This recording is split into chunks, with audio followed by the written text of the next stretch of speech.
Great job, NASCAR. Finally, what a race, guys. I don't know if anybody didn't like that race, but to me, I loved it. So good to see 10 cars with a chance to win. I mean, it's really great to see these guys up front, Daniel Suarez, people that's not yet there. I thought it was a great race, great strategies. It was really fun to watch, except for the Bubba Wallace wreck, which thank God he is okay. So that scared me to death when he wrecked there. I was like, oh boy, that was hard. But the way he drove that car through there and made it hit the wall on the passenger side instead of the driver's door, that was a really good job by him. Could have hurt a lot worse than what it did. So we're talking about the big three coming in the race. That's all you hear was big three. Truex, Busch, and Harvick here. So, but 2 of them failed inspection. We had 13 cars fail post-qualify inspection with the rear end of the car. I never did find out exactly what was wrong with it, but something to do with the rear end of the race car after qualifying. So So let's get into the race, guys. Here in stage number 1. Kevin Harvick drove his way all the way up to on the 12th lap, the 5th. But now remember, he did not start dead last. He started 29. Because so many people failed inspection, it was almost so he almost started top 20. So many people failed, but done that. So here in stage 1, McMurray's speeding down pit road, gets caught. He locked the tires up heading down through there. Done that. And Chase Elliott won his stage 1 there. Great job by Chase. He done good all day long. You gotta give the guy credit. Done real good. And Kevin Harvick finally got second place. Here we go down to 3 to go. This is still in stage 1, guys. 3 to go. Truex and Eric Jones pitted, which allowed them to start first and second in stage 2. It did a bit Eric Jones, but Truex had brake problems all day long. Could not get it fixed. And I mean, they still run decent for having as much brake trouble as they did, but you know, you can't be great all the time. Something's gonna happen. And heading into stage 2 here, Kevin Harvick did take the lead here in stage 2, and he took it from Eric Jones. A lot of great racing, a lot of new faces, a lot of different people up front. Really made it exciting to watch. And to that, and Corey LaJoie, he wrecked there on lap 88 and tore his car up a little bit.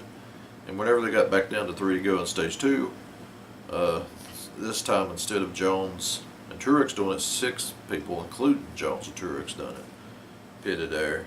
And Kevin Harvick went ahead to take that playoff point and win stage 2, which is smart because he knew he had the car to beat. He knew that he could pass him, drive his way back up there until what happened later on the race, which we'll get to here in stage number 3.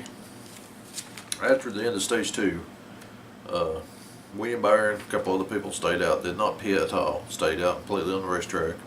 Some people took 2 tires.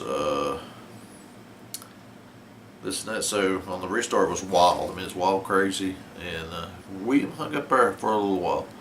For 3 or 4 laps there, he stayed up there.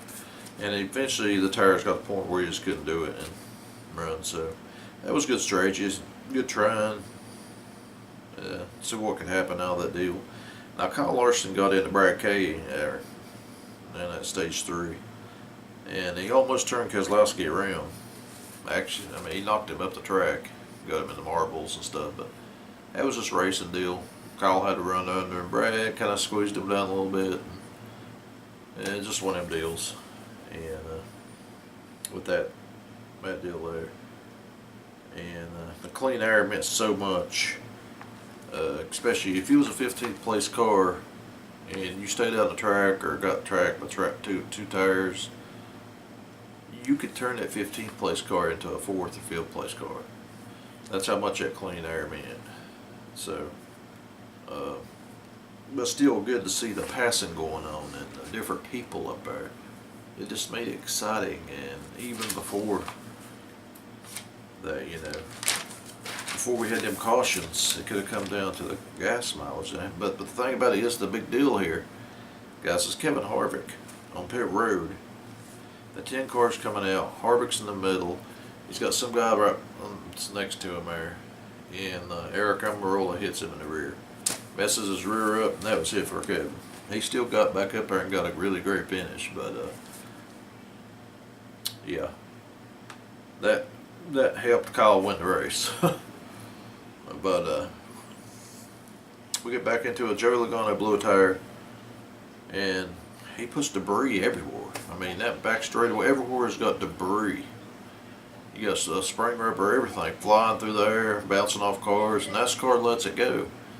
And it's funny, whenever they actually really are stuff on the track, they don't throw a caution. But if they ain't nothing, that shocked me. I was even the TV announcers was like, "There's debris everywhere." But well, we'll get down to 6 to go. Bubba Wallace, like I said earlier, slammed that wall. I just kept saying, "Please put that window net down." I mean, because he hit it hard, and he's going to be so sore tomorrow he can't walk. But thank God he's okay, and this could temper him a little bit, slow him down a little bit for a while. He's going to have that in his mind. That was a hard hit for somebody as young as he is in there. With less many races, that was a hard hit. At least he drove it in there good to where it didn't hit the driver's side. So thank God he's all right. Now at Eric Almirola, Ricky Stenhouse got a little bit loose. Almirola got into him with 2 to go, and that set up the restarts here at the end of the race. And Daniel Suarez tried to get Kyle. He done his best. The first restart failed, and the second one he had a pretty good run on Kyle. And Eric Jones drove down, make it 3 wide there. And whenever he done that, I think that hurt the air of Suarez, and he just didn't have the entry into one like he needed, and that allowed Kyle to get around there to go. So congratulations, Kyle Busch. He deserves it. He won the race. Just a good strategy, stayed out of trouble, and that's how it goes. Another 5 more bonus points, Kyle. And so that's the big 3, man. I'm telling you, one of them don't get you one wheel. But in the Pick 5 contest, you know, I looked through all of them. Like I said, thanks to everybody that entered the Pick 5 contest. It was great. We done like 29, 30 entries, which is amazing. I said a lot of people helped me out, but we done good to get that many entries. And look, it was hard to win with all these different names up there this week. Not how many people picked Alex Bowman or Suarez or Jones. It's just one of these weekends where you just had different people up there, and I thought for sure before the race started, like, there were so many great picks in there. I'm like, somebody's gonna win one of these diecast, and fortunately, guys, unless I overlooked something, nobody won it. So it was Kyle Busch's 49th win, by the way, and it's fun. It's good to see that track's only gonna get better every year they run it. The older it gets that pavement, hopefully they won't repave it for a long time. It'll get better and better at racing. So, but yeah, there we go, guys. And next week we'll get back in here and Pick 5 contest next week. Hopefully we can get more than 30. And to all my new subscribers, everybody on here's on this channel is really nice and stuff. And this will say it's fun. It's fun doing this, guys, and I appreciate you watching my videos. Subscribe, put your comments below. Next week we're off to another one, so you guys have a good one, and thank God Bubba Wallace is okay. We'll see you guys later.